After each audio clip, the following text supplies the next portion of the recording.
BJP రాష్ట్ర అధ్యక్షుడిగా రామచంద్రరావు నియామకం కరెక్ట్ కాదని డిప్యూటీ సీఎం మల్లు భట్టి విక్రమార్క సంచలన వ్యాఖ్యలు చేశారు. దళితులపై దాడులు చేసిన వారికి బీజేపీ ఉన్నత పదవులు ప్రమోషన్లు ఇస్తుందని ఆరోపించారు. రోహిత్ వేముల ఆత్మహత్యలో కీలక పాత్ర పోషించిన రామచంద్రరావుకి తెలంగాణ బీజేపీ అధ్యక్షుడి పదవి ఇవ్వడాన్ని ఖండిస్తున్నామని చెప్పారు. విద్యార్థుల హక్కుల కోసం పోరాడుతున్న వేముల రోహిత్ అనే దళిత యువకుడిని దేశద్రోహిగా చిత్రీకరించిన ఆనాటి ఏబీవీపీ లీడర్ సునీల్ కుమార్, ఆనాటి ఎమ్మెల్సీ రామచంద్రరావులకు కీలక పాత్రలు ఇవ్వడం దుర్మార్గమని ఫైర్ అయ్యారు భట్టి. ఢిల్లీలోని ఏఐసీసీ హెడ్ క్వార్టర్స్ లో సెంట్రల్ యూనివర్సిటీల స్థితిగతులపై నిర్వహించిన సమావేశంలో ఈ వ్యాఖ్యలు చేశారు భట్టి. పోరాటం చేస్తూ ఆ యూనివర్సిటీ అధికారులకి విజ్ఞాపనలు ఇస్తున్నటువంటి సందర్భంలో వాళ్లను అడ్డుకొని ఏబీవీపీ ఆధ్వర్యంలో సుశీల్ కుమార్ అనేటువంటి ఆ యూనిట్ అధ్యక్షుడిగా ఉన్నటువంటి వ్యక్తి అడ్డుకొని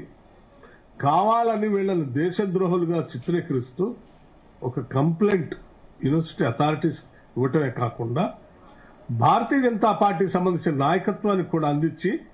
వీళ్ల పైన కేసులు పెట్టి చర్యలు తీసుకునే విధంగా పైనుంచి అంటే హ్యూమన్ రిసోర్సెస్ మినిస్టర్ దగ్గర నుంచి కింది స్థాయి అక్కడ ఉన్నటువంటి స్థానిక ఎమ్మెల్సీ రామచంద్రరావు గారి ద్వారా ఒత్తిడి చేపించి చివరికి రోహిత్ వేములతో పాటు ఒక 4-5 స్టూడెంట్స్ ని రస్టిగేట్ చేయటం వల్ల అతను వేరే మార్గం లేక తప్పనిసరి పరిస్థితిలో ఆత్మహత్య చేసుకున్నటువంటి పరిస్థితి మనందరికీ తెలిసినటువంటి విషయమే. కానీ దురదృష్టం మరొకసారి భారతీయ జనతా పార్టీ అటువంటి వారిపైన చర్యలు తీసుకోకపోగా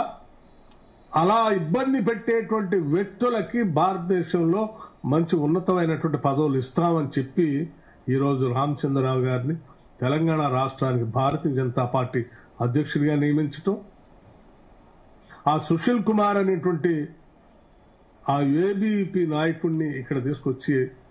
అసిస్టెంట్ ప్రొఫెసర్ గా నియమించటం అంటే మీరు ఎవరెవరైతే దళితులు గిరిజనులు ఇబ్బంది పెడతారో టార్గెట్ చేసి వాళ్ళు మరణించే అంచుల దాకా తీసుకెళ్తారో వాళ్ళందరికీ మేము ప్రమోషన్లు ఇస్తాము, లేకపోతే బాధ్యతలు ఇస్తాం, పదవులు ఇస్తామని చెప్పే విధంగా మీరు చేసినటువంటి సంఘటనలు మేము భయపడుతున్నట్టుగానే ఈ భారతదేశంలో దళిత గిరిజనులు భయపడుతున్న